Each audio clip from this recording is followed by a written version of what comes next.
Now, money management. What is money management about? Money management focuses on what portion of the total available capital you have should be invested. So you have capital amount X because you have savings, maybe you have something on your cash account, you have a prop trading account, you have an amount of capital, and how much of that capital should be invested in the markets or different strategies at one time. You need to define this. So you have different strategies. Maybe if you only have one strategy, do you allocate 100% of your capital in the strategy? Or do you say, okay, I do take 40% and use it for passive investing?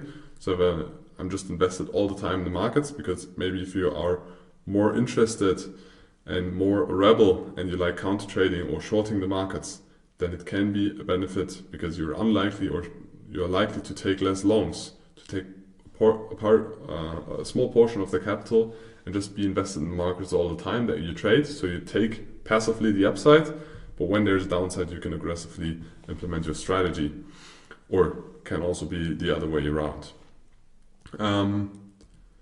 So how much should you risk per trade? So how many trades in general do you do, but also how much do you risk per trade that you do in the markets, and how do you limit losses and preserve your capital in general?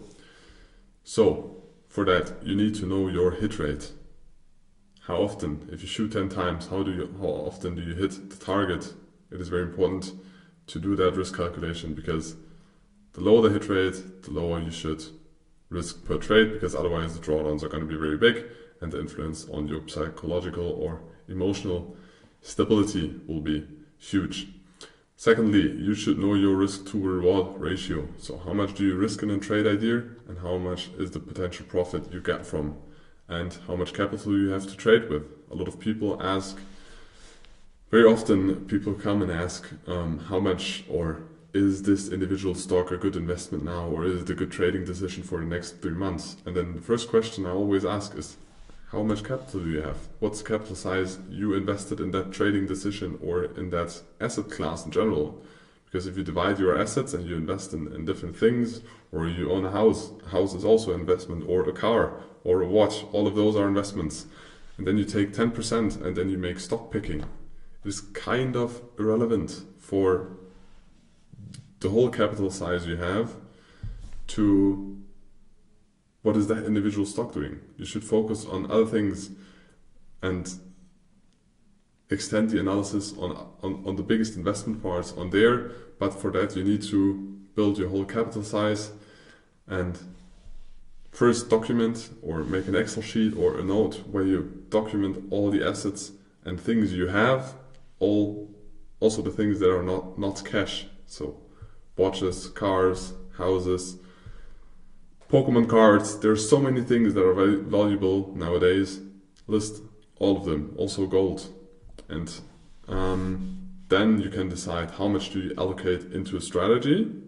And then in the next step, you will decide how much do you risk per trade, how many trades do you do, what is the average risk to reward. But for that, you need to know the hit rate, because it is an intercorrelation between both of those.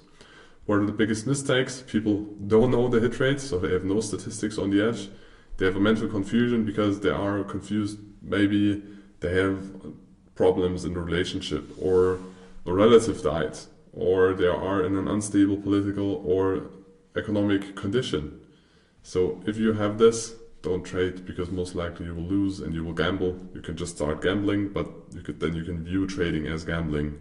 If you're not in a stable condition and then you start to trade, very unlikely that you will earn big amounts of money, and if you earn them, you're going to lose them as fast as you earned them.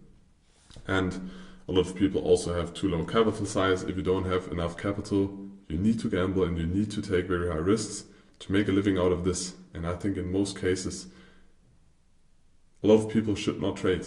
If the capital is too small, learn stuff, save up capital, and then view it as a side job, but not as a full-time job. And when you have enough capital for your living expenses, which depends on where you live, because if you live in a big city, most likely your living expenses are way higher than if you live on the countryside. It's also the same in Germany. If you live in a big city, it's way more expensive. If you go to the very north of Germany, to the very countryside, you can have you don't need a lot of money to live, but because everything is cheaper there.